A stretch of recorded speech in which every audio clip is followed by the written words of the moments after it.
Good morning, welcome to my mini blog. আবারও একটা ছোট্ট মিনি ব্লগ নিয়ে চলে এসেছি। তো দেখতেই পাচ্ছ সকাল সকাল লুচি ভাজা হচ্ছে। এটা কিন্তু দুদিন আগেকারের ভিডিও।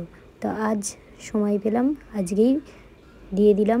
তো দেখতে থাকো যে লুচি ভাজা হচ্ছে, তারপর খাওয়া হবে, তারপর বেরিয়ে পড়েছি সন্ধেবেলা। কোথায় যাচ্ছি সবটাই তোমরা দেখতে পাবে, কোথায় যাচ্ছি চলো। তো এখানে বক বক বক বক করতে করতে সন্ধ্যেবেলা বেরিয়ে পড়েছি। আর এটা হচ্ছে শনিবারের ভিডিও। তো রাম বিসর্জনের আগের দিন। তো ব্যারিকেড দিয়ে ঘিরে দিয়েছে, দেখতেই পাচ্ছ সারা রাস্তা এরকম ব্যারিকেড দিয়ে ধারগুলো ঘিরে দিয়েছে। আর তার আগের দিন ছিল 15ই আগস্ট। তো খুব সুন্দর করে সাজানো গোছানো রাস্তাগুলো আছে। আর তার উপরে রবিবার দিনকে রাম বিসর্জন হবে বলে পুরোটাই এত সুন্দর করে সাজিয়েছে। সবাই একটু তারা আমাকে দর্শন করে নাও সকাল সকাল। তারপরে দেখো ফুচকা খেতে চলে এসেছি। আর এখানের ফুচকাটা ছিল জাস্ট অসাধারণ, এত সুন্দর। এই প্রথম খেলাম, তো এত সুন্দর ফুচকাটা যে মানে মুখে লেগে থাকবে।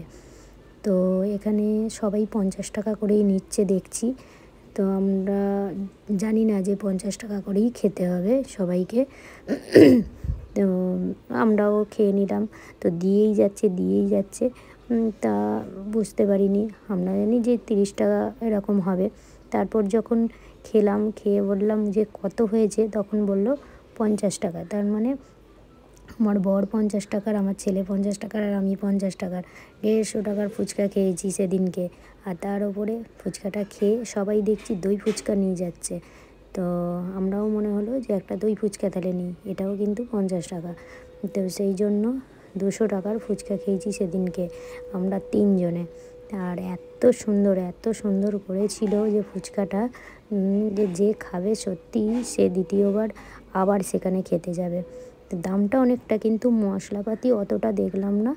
আর কাঁচা লঙ্কা দিয়ে সব করেছে দেখলাম, খুব সুন্দর। তারপরেই চলে এসেছি মাসির বাড়ি। মাসির বাড়িতে এখানে নবনারী ঠাকুরের আরতি, মানে শেষ আরতি দেখতে। তো মাসি নিমন্ত্রণ করেছিল যে চলে আসবে, সেই জন্য দেখে নাও চলে এসেছি। আর এখানে হচ্ছে কৃষ্ণ আছে, আর কি ঠাকুর আছে আমি বুঝতে পারছি না, আমি জানি না। তো একটা নবনারী, নতুন নবনারী বলে।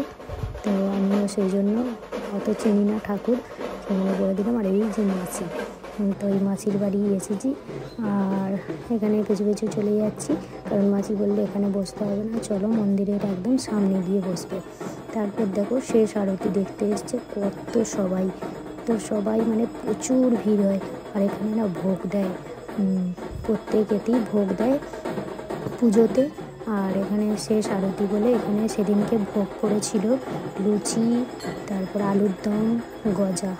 তো এখানে আরতি হচ্ছে, আর ওখানে ঢাকের তালে নাচ হচ্ছে, শুনে নাও।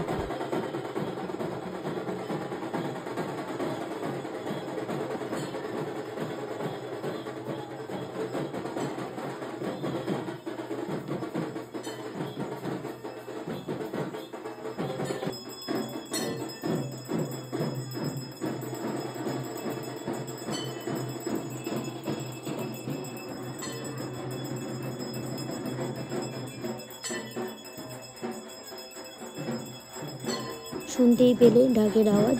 তো চলো, আমার ভিডিওটা কেমন লাগলো অবশ্যই তোমরা কমেন্ট করে বলো। আবার দেখা হচ্ছে পরের একটা ব্লগে। টাটা, সবাই ভালো থেকো।